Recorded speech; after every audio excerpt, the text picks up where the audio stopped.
Good morning and welcome. I'm Michelle Fansteel with the Farmer Veteran Coalition, and I'm on air and starting a little early, waiting for people to show up. So welcome, and we'll get this started hopefully around 10 o'clock.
All right, once again, this is Michelle from the Farmer Veteran Coalition, and we are waiting to start on our webinar about crop insurance. Looking forward to talking to everybody.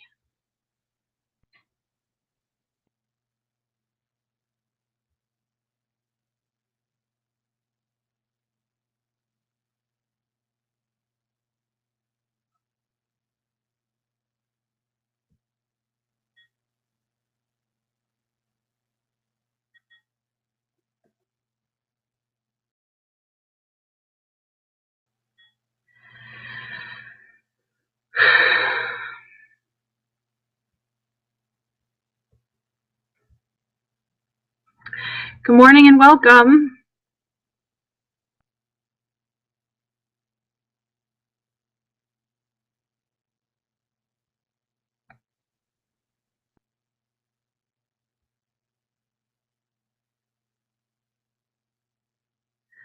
Just waiting for some people to join us.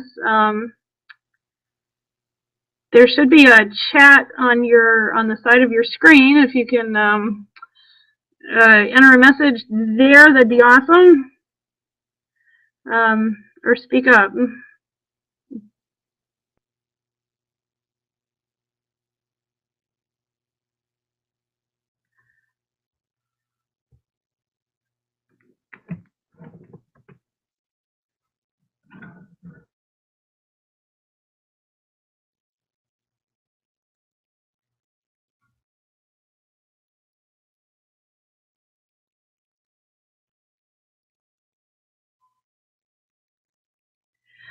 All right, welcome again. This is Michelle from the Farmer Veteran Coalition, and we're going to be talking about risk management and crop insurance.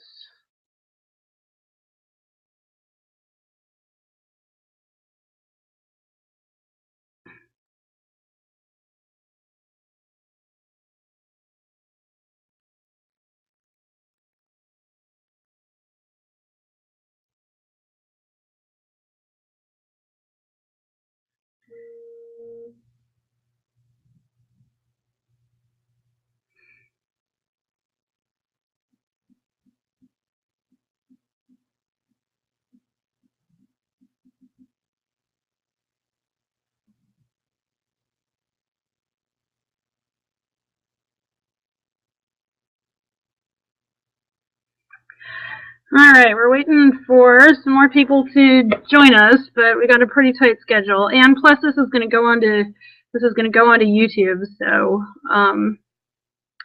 we'll be able to rebroadcast it, and we'll send out the URL so that people can watch it later.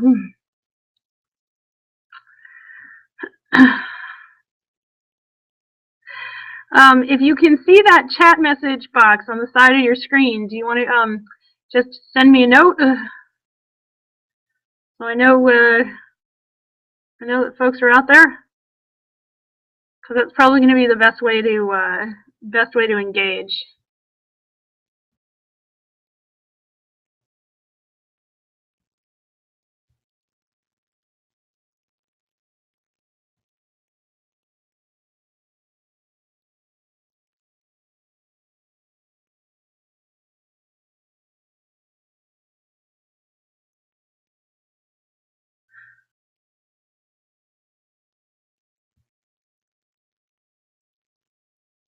All right, I'm going to stop the screen share for just a second and go back to the camera so you guys can see me. Hi there, I'm Michelle. Welcome. Looking forward to doing this. It's getting on 3 past the top of the hour, so I think we're probably going to get started. There's a bit of a time delay on the webinar. Not sure what we can do about it. It seems to be the way these things go.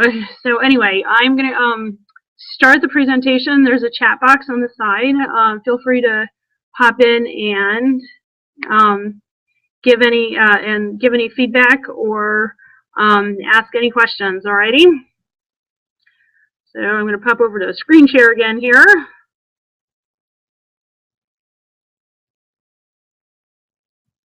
There we go.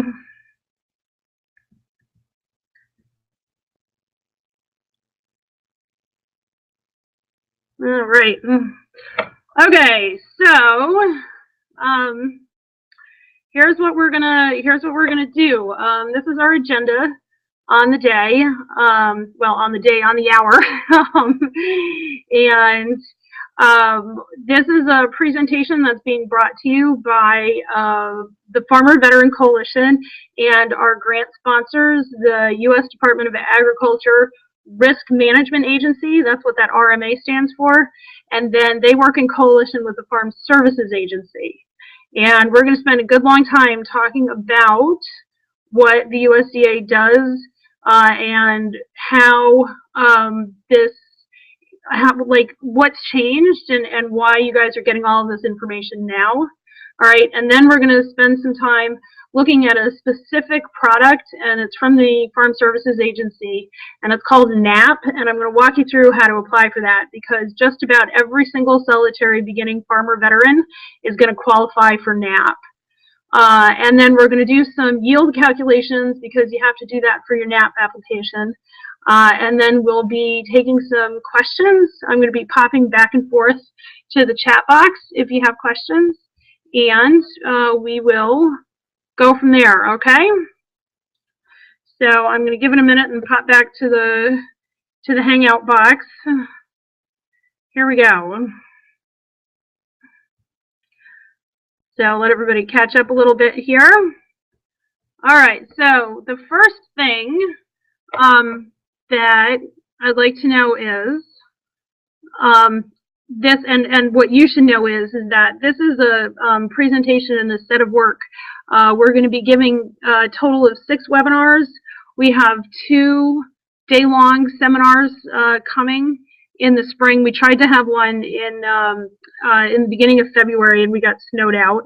And then we're going to be having a couple of farm visits over the summer, one in Maine and one in Connecticut. And this work is all being sponsored by the Risk Management Agency of the USDA. And when they're doing this because they want to expand the knowledge about crop insurance to veterans. And I'll explain how that came about in just a minute. But the first thing I'd like to know, because we're doing this on a grant, we have to measure how well we're doing. So if y'all could answer for me how much you know about risk management in general. You know, I mean, when people talk about risk management, especially from a veteran's perspective, we don't necessarily talk about crop insurance. You know, we talk about risk management in different ways as veterans. And so basically on a scale of 1 to 5, you know, how much do you know about risk management? And if you don't know what quantitative risk management is, it's basically linear algebra to burden risk into numbers. So that's the first question. And then we'd like to know how much you actually know right now about crop insurance. You know, crop insurance is a pretty complicated product. We're not getting into much of the complexity of it, I don't think. And we're just kind of wondering how much people know right now. And of course, if you're watching this on the YouTube video instead of during the live broadcast, what we'd be interested in is if you could answer these questions in the comments of the YouTube video. That would help us out a whole lot. You know, these grants are very important to the work of the Farmer Veteran Coalition, and it's important we find out how much people actually learn from what we're doing.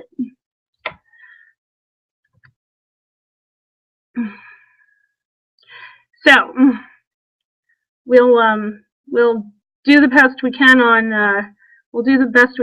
that, and I'll give everybody a few minutes to catch up.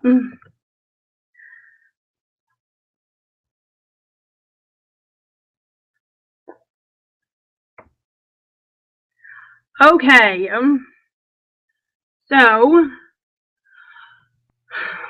with that, we are going to start in on the meat of the presentation. I'm kind of reading from a script because, you know, you kind of got to follow along pretty closely so that I sound like I know what I'm talking about. I can send anybody who's interested the script of what I'm talking about that really has the meat of what this information is, in case you don't get it the first time. There's a lot to take in. But the first thing that I really want to start talking about is that's a picture of me over there in uniform back when I was active duty. I'm a veterinarian. I'm, you know, one of not very many in the country. And that was my first kid.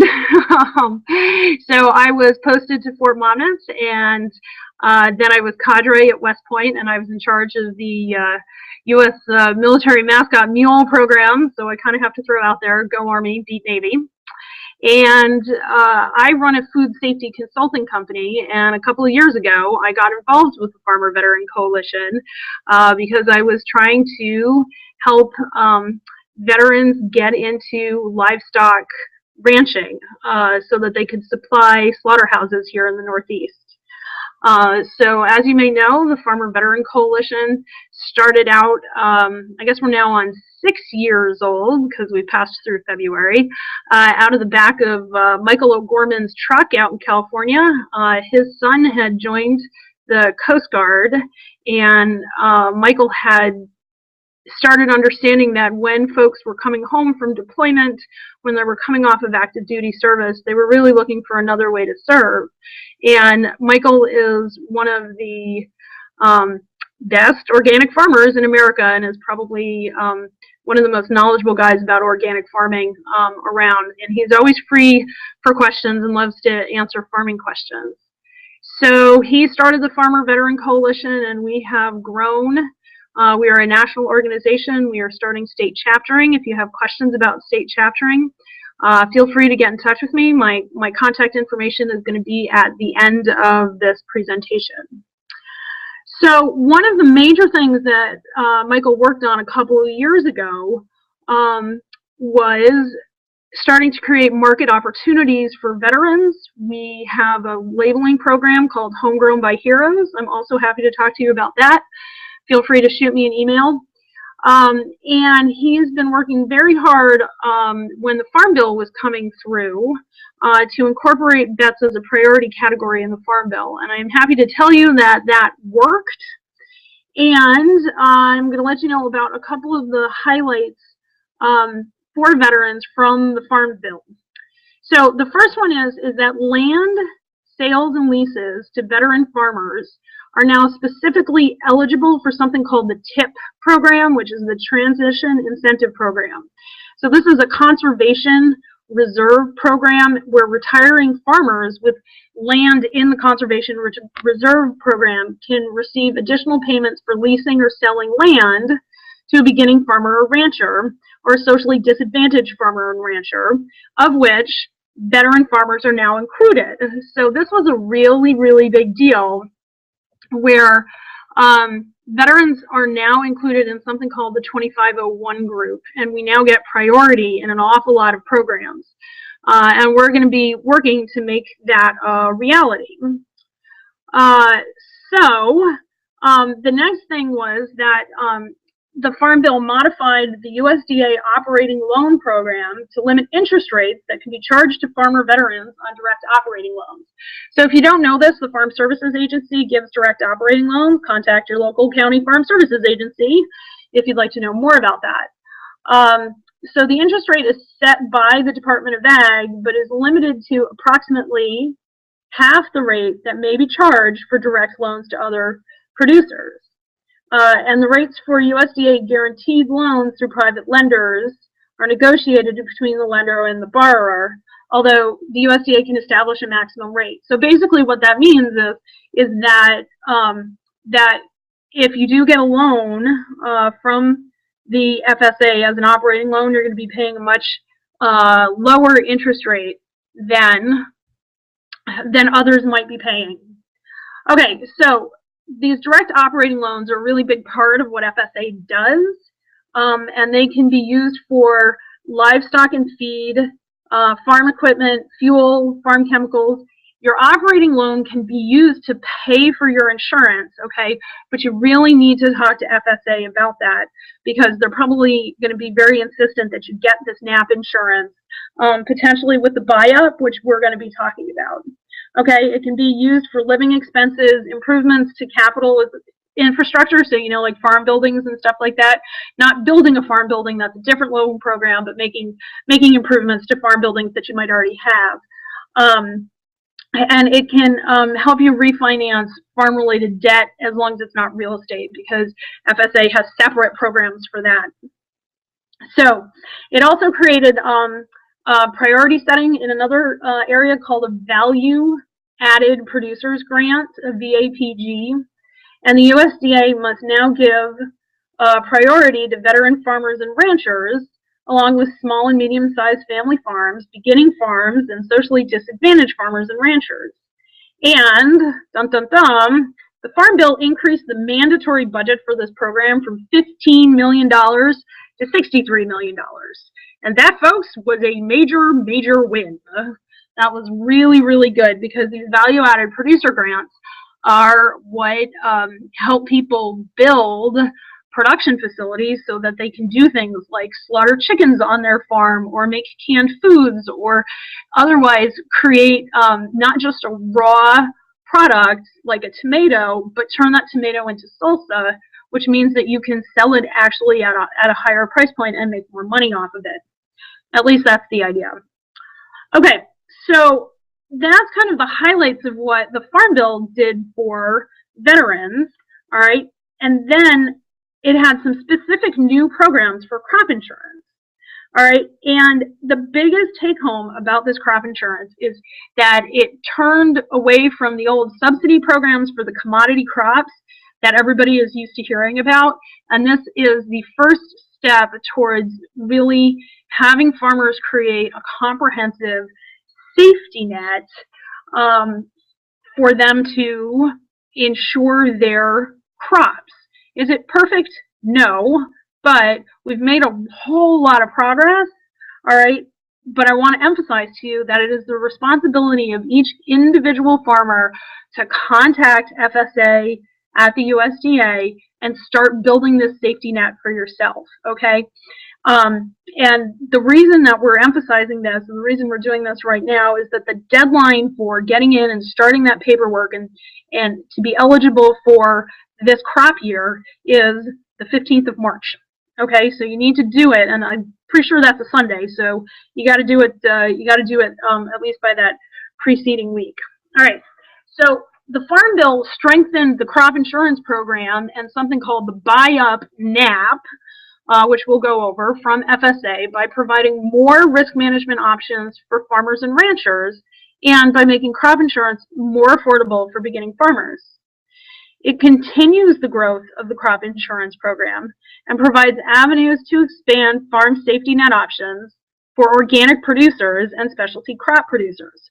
Okay, so organic producers are now included in crop insurance, and this is a big, big, big, big win. It provides for increased program integrity, guaranteeing that tax dollars are used effectively and efficiently as we expand the farm safety net. So what they're trying to do is move away from simply subsidizing commodity crops towards looking at all the different kind of crops that are grown in America, and especially here in the Northeast where we don't have a whole lot of commodity crops. You know, I mean, I'm in Maine, so we've got potatoes and blueberries, but just about everything else is not a commodity crop. And so now there are some insurance options for the smaller guys. All right, the next thing it did was create this whole farm revenue protection program that provides a risk management safety net for all commodities on the farm under one insurance policy. All right, this is a very specialized insurance policy that we're not going to be talking about. It's very useful to farmers with a lot of different kinds of crops, but only ones that have been in production for 6 or more years. Okay, and so if you have questions about whole farm, feel free to get in touch with me. We're not really going to be talking about it a whole lot. All right, the plan is for anybody with up to $8.5 million in insured revenue, and it does include specialty and organic commodities, both crops and livestock, or those marketing to local, regional farm identity preserve, specialty, or direct markets. All right, that is a massive, massive increase in who gets covered by USDA crop insurance. Okay, so the next thing is that beginning farmers will receive increased assistance. Changes will exempt beginning farmers from paying the $300 administrative fee for catastrophic policies and provide them, in certain instances, the ability to use production history of entities where they were previously employed or held to manage. One of the biggest things that we're going to be talking about is production history. And as new farmers, most people don't have production history, and that can be a really big problem. Okay, and so it's really important to get in touch with FSA to help start identifying your production history. We're going to be walking through that when we talk about yields. And then that $300 administrative fee for veterans is forgiven for the entire time you are farming, so you will never be paying that. So the premiums are under this new subsidies for small and beginning farmers. The premium subsidy rates going up by 10 percentage points during your first 5 years of farming. And if you are covered as a beginning farmer and have a poor yielding crop, they may replace the poor yield in the yield history for determining the next year's guarantee with 80% of the county's T yield, which is 20 percentage points higher than they previously received. Okay, that probably all sounds like gobbledygook, but that's the sort of thing that you need to work with FSA on. And at FSA with NAB, beginning farmers, those who have less than 10 years, and then underserved farmers can buy basic protection for free. I mean, like literally free. You'll see it as we go through. And then the buy-up protection for less than 3 cents per dollar of protection. All right, so it may not sound like a lot, but it's a really, really big win on what we're doing. Okay, so this increased assistance comes primarily from NAP, which we're going to go through, which provides financial assistance to producers of otherwise non-insurable crops to protect against natural disasters that result in lower yields or crop losses or prevent crop planting. And producers can now get protection up to 65% of their expected yields and 100% of established price for almost any crop that they grow. Okay, so that means that if you grow organic, I don't know, apples, potatoes, whatever, you're going to get the organic price. You're not going to get the conventional price, and that's a really big deal. Okay, so the Risk Management Association has removed the 5% surcharge for the organic price option. So you used to have to pay more in premiums because you were growing an organic crop. And RMA has extended the policies for organic price coverage. The agency added organic price elevations, which means paying you more, for 8 additional crops: oats, peppermint, apricots, apples, blueberries, almonds, pears, and grapes for juice, bringing the total number of crops with organic price elections to 16. This allows producers the option to choose to insure their crops at organic or conventionally policy coverage set by RMA. And RMA has issued something called a contract price addendum that allows organic producers who have a written contract from a buyer by the acreage reporting date, which we'll get into, the ability to insure an organic crop at that contract price. So what that's saying is if you can prove to RMA that you have a contract saying that you will sell your organic asparagus at a certain price, you get insured for that price. And producers can now buy a federal crop insurance guarantee that is more reflective of the actual value of your crop. So that's kind of a really big deal. And then in order to receive premium assistance from the federal government for the crop insurance, producers are going to have to comply with something called the highly erodible land and wetland conservation requirements. Many farms are already part of these. This is part of a NRCS, National Resource Conservation Service program, and you have to certify your FSA by the 1st of June to be eligible for premium assistance. So that's 2 dates that you have to keep in mind: 15 March to actually apply for the insurance, all right, and 1 June to comply with the conservation protocols for your land. And FSA will work with you on how to do that.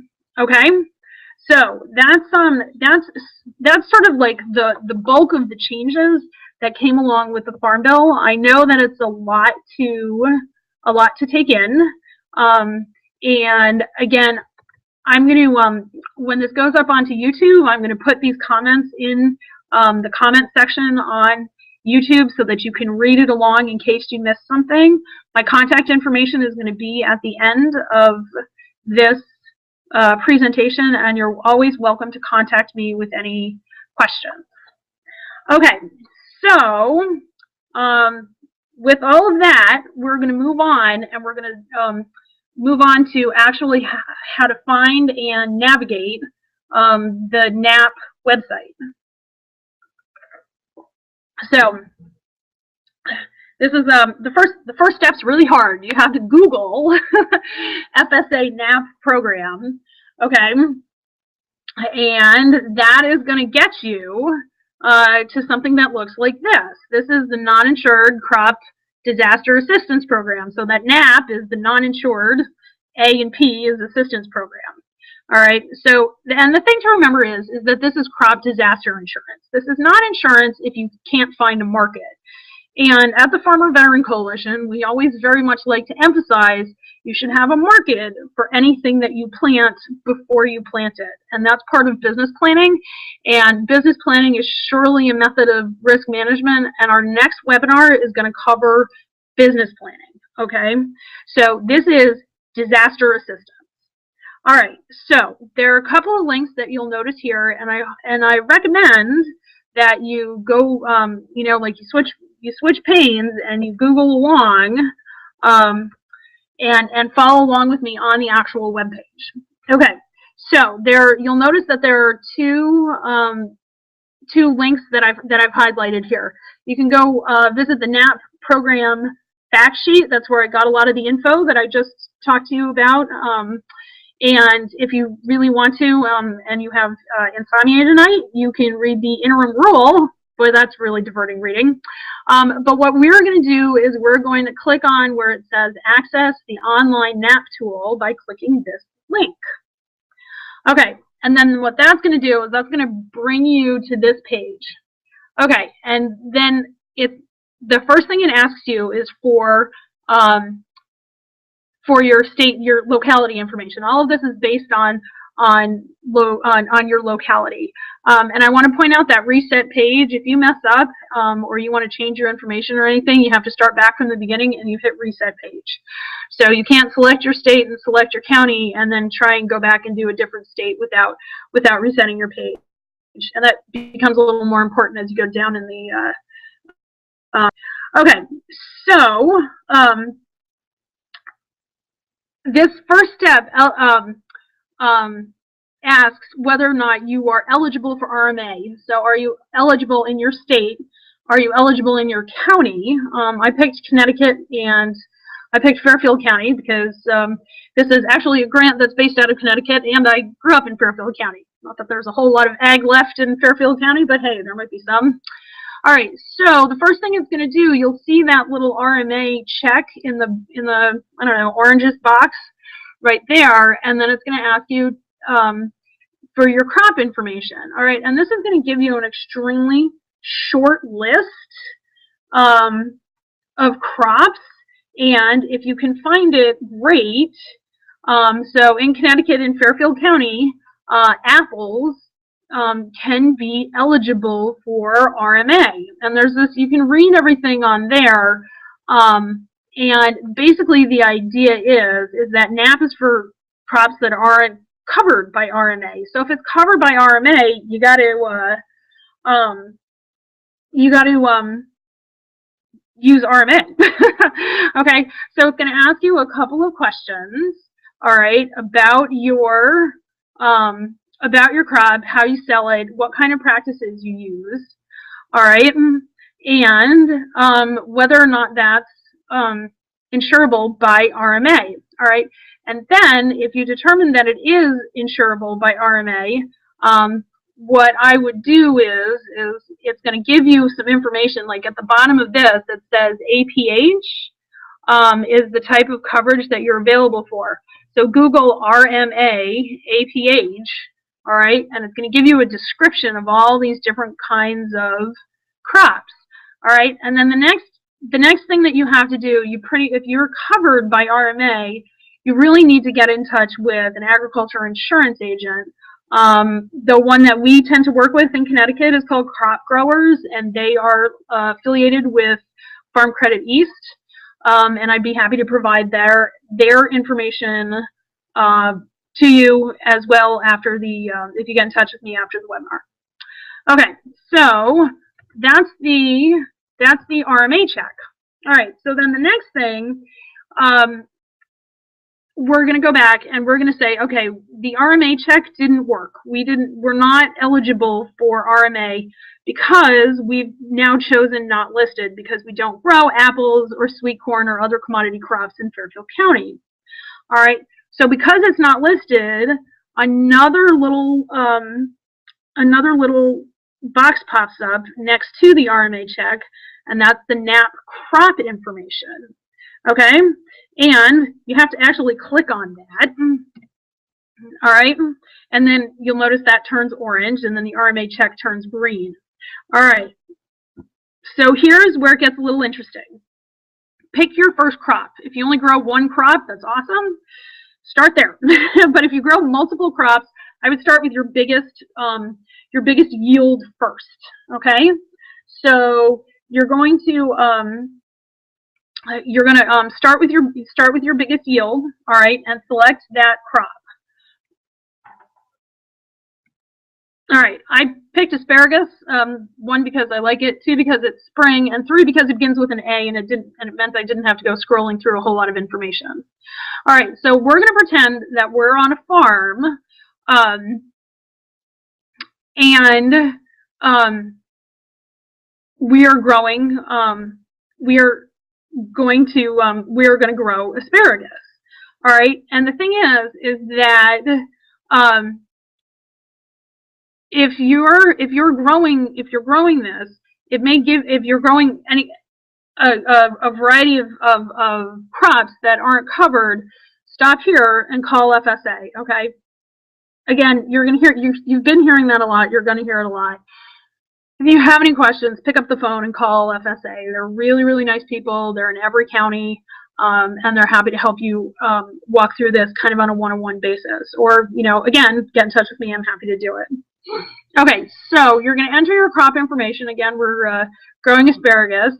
All right, and then it's going to ask you if you're going to get a bunch of drop-down boxes for which you're only going to have one choice answers. And I'd be lying if I said I understood that. I don't. But just blow through it and use those one choice answers. All right, and then it's going to give you all the way over here to a planting period. And for asparagus, you only get one choice on planting period. All right, and so that one choice lands you at an 01, and then you get this.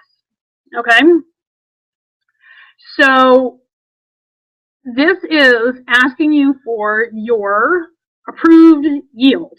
All right, and if you're wondering who does the approving, the answer is FSA does the approving. Okay, and so we're going to walk through what approved yield means and how that works. All right, and the arrows on this page pretty much point out what are the things that you need to know. Okay, so there are some important things here. All right, so over here, the expected yield for asparagus in Fairfield County, Connecticut is 2,587 pounds under units of measure per acre. Okay, so that's if you plant an acre of asparagus, that's what you're expected to get. Okay, and that's what you have to start thinking about from your approved yield.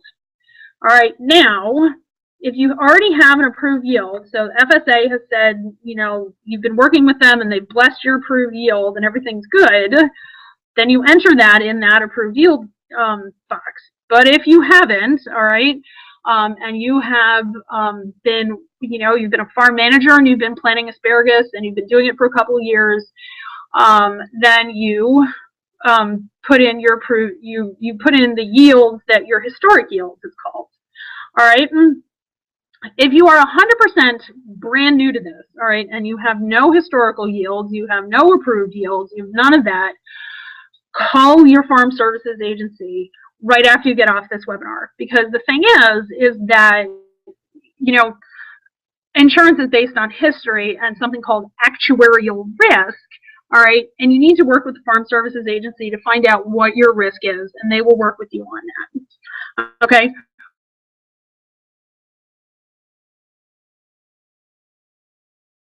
Pretend you've been farming for yield data. We're going to data. But here's the thing. Most beginning farmers that I talk to know how much they sell. Okay, they're somewhat less good about knowing how much their yield actually is. So they know how much they sell. They know how much they sell per pound. And so you can probably do the division pretty accurately, but you know what happens if it was the end of the day at the farmer's market and you said, hey, I'll give you, you know, all these 2 pounds of asparagus or whatever for $5. So your sales records are not necessarily your most accurate historical data. And so I urge you, starting this year, to, once you harvest your crop, to put it on a scale. I think many of you are probably doing that and have a good idea. The difference is, start writing it down. Put a lot number that goes with a day, like with a date, to help you lot. Okay, and then weigh that lot, and then you'll have a date and a lot, and a date and a lot, and a date and a lot, and then at the end of the year, you'll be able to figure out, you know, you'll know where you harvested, obviously, and what your yield per acre is. All right, and then ask yourself some questions, and we'll get to this more in business planning, but you want to know how much you grew versus how much you expected to grow. And then how much did you sell for versus how much you expected it to sell for. And where are those numbers not meeting for your business planning. All right, but for yield planning, what you really need to know is how much you actually grew. Okay? So then down at the bottom of that, you're going to see a little box that says, calculate my approved yield. All right, and then that's going to, you hit calculate my approved yield, and then that pops you back closes the pop-up box and brings you back to the original box where it's going to give you an approved yield. All right, and then it's going to ask you your anticipated yield. So maybe you had a really good conversation with Michael O'Gorman, and he said, okay, well, this has been your yield, and this is your acreage. Now let's work on making improvements at the margins where you can grow about 20% more. And so you institute those changes that Michael suggests, and you have an anticipated yield that's increased from what you had last year. All right, estimate your acres. You should probably know how many acres you're farming. All right, and then share percentage is how much of the business do you actually own, or like are you actually insuring? Okay, and so then you're going to hit calculate my premium. All right, so then you're going to get this. All right, and after you pick yourself up off the floor about, oh my God, what does this all mean? What do I have to pay? Holy bananas. Let's break it down. Okay, so the first thing is that first line on the basic insurance. All right, it's giving you a whole bunch of information about what they're guaranteeing per acre.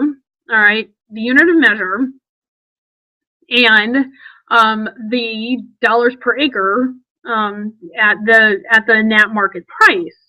All right, and you see NA for the premium per acre and the premium per crop there, because that basic level of coverage is free. So there's no reason not to sign up for it. All right, figure out this yield information and you can get coverage for the effort of going down to FSA and signing up. That's a really big deal. Okay, so then the next lines that you see, the 50, 55, 60, and 65%, those are what we call the buy-up, all right? And so for an increased amount of money over and above that free premium that you get, you can buy more coverage, all right? This, you probably, have bought insurance that is over and above the bare minimum. If you've got a really nice car, you probably insure the body for more than the bare minimum, right? This is kind of the same thing, okay? If you can afford more coverage and it fits within your business plan, it behooves you to buy more coverage, okay? So what you're going to do is you got to write down that premium per crop number, okay? And the pop-up, there's going to be a pop-up later that might hide it, so be sure you use that crop total, not the acreage, if you want to know the premium for the crop. This is important for those who do multiple types of plantings on 1 acre. Your premium per acre is not going to be a very useful number if you do intensive planting on that. Okay, so write down that number. All right, then it's going to bring you to down at the bottom.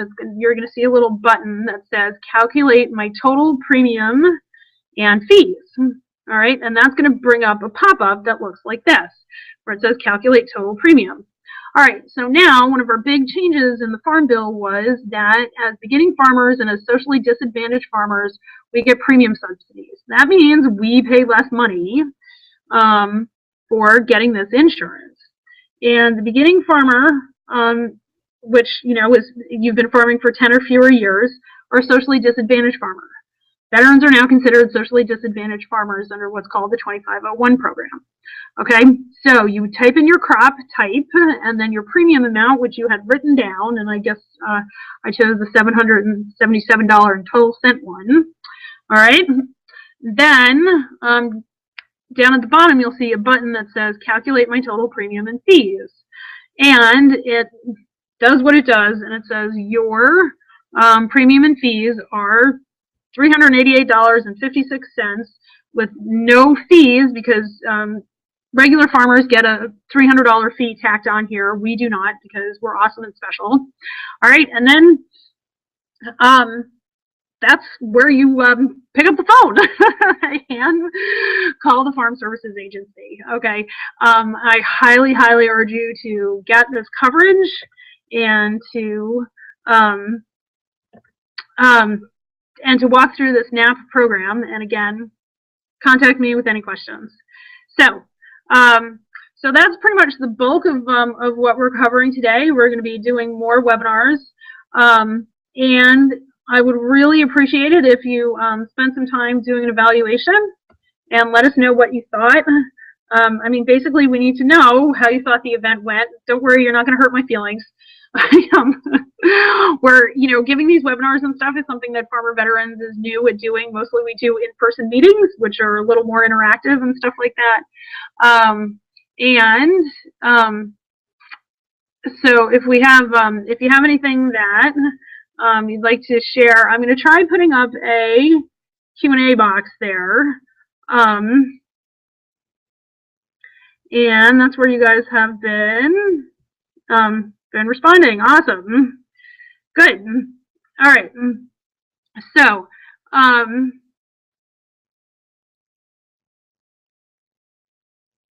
oh, and I'm just seeing some questions.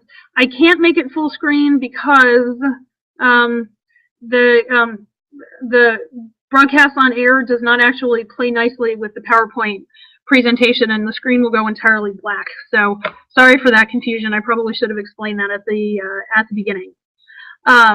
So anyway, so thanks for your feedback, and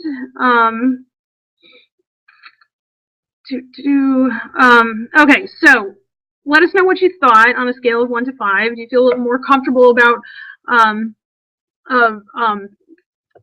crop insurance and that sort of thing? And how do you think the webinar went, and what was useful about it? So that's the first set of questions. And then the second question is did you learn anything about risk management? Risk management is a really gigantic topic, of which crop insurance is the first. One of the first things that we talk about. There's a whole lot of risk management, and we're going to have more webinars, like I said, about different aspects of risk management. So, and then is what you learned useful? I would hope that it is.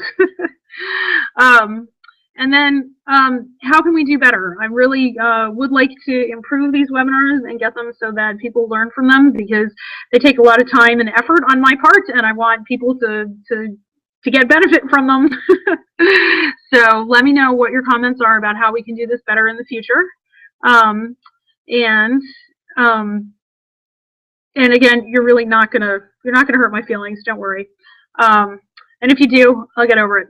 So, and then here's my contact information if you'd like to get in touch with me. I guess this is now going up on YouTube, so I will deal with that as I can.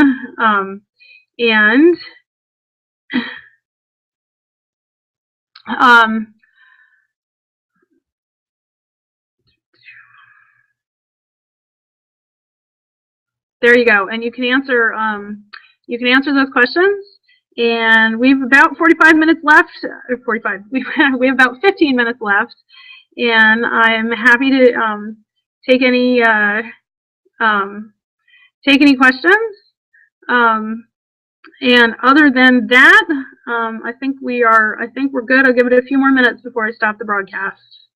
Thanks so much for your participation. Again, feel free to get in touch with me.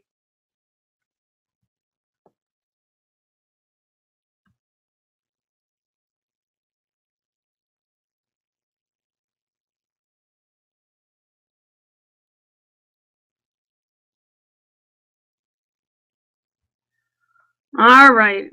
Thanks so much, folks. You can leave comments in the YouTube comment section. We'll be sending out the link, and you can find it on YouTube. And I'll be happy to answer questions in the comments there as well if the commenting isn't working over here. Thanks so much. Have a great rest of your day.